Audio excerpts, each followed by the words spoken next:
आंनि गासै फेसबुकआव आंनि लोगोफोर बिसेसकर आंनि बर'फोर आंबो बर'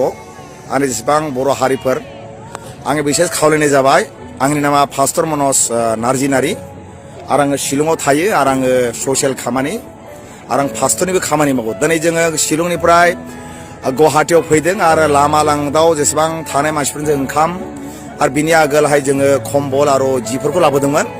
आरो जेब्ला जों बेहाय ओंखाम जानो फैदों जोंनि साथाम जोंनि बर'फोरखौ आं लोगो मोनदों बाबु नोंनि नामा मा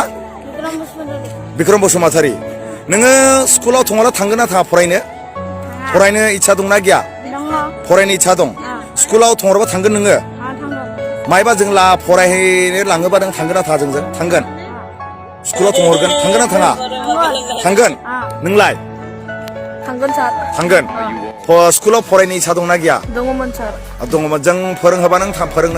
फरायनो थांगोन ना थाङा थांगोन नोंलाय फरायगोन नोंसोरो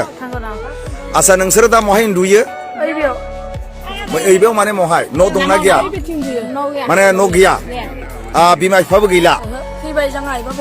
थैबाय नोंहानिलाय आंनि दङ तेजपुर दङ न'आव मानोथो न'आव थांला हा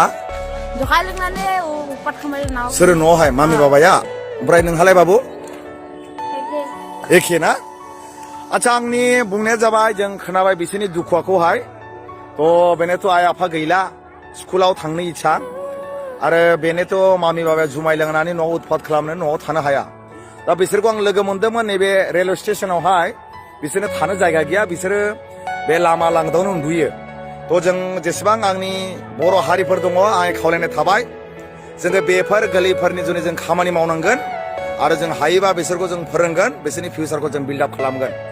आं बिसोरनि कन्टेक्ट नाम्बार आं लांनायसै फिउचाराव जों बे गथ'फोरनि जुनै मोनसे माबा मावनांगोन आंनि खावलायनाय बिदिनो थाबाय बिदिबा बिदिनो जाबाय बाबु दै जोङो बिसोर कन्टेक्ट खालामबाय थागोन जेब्ला गासै रेडि जागोन अब्ला जोङो स्कुल लांगोन दे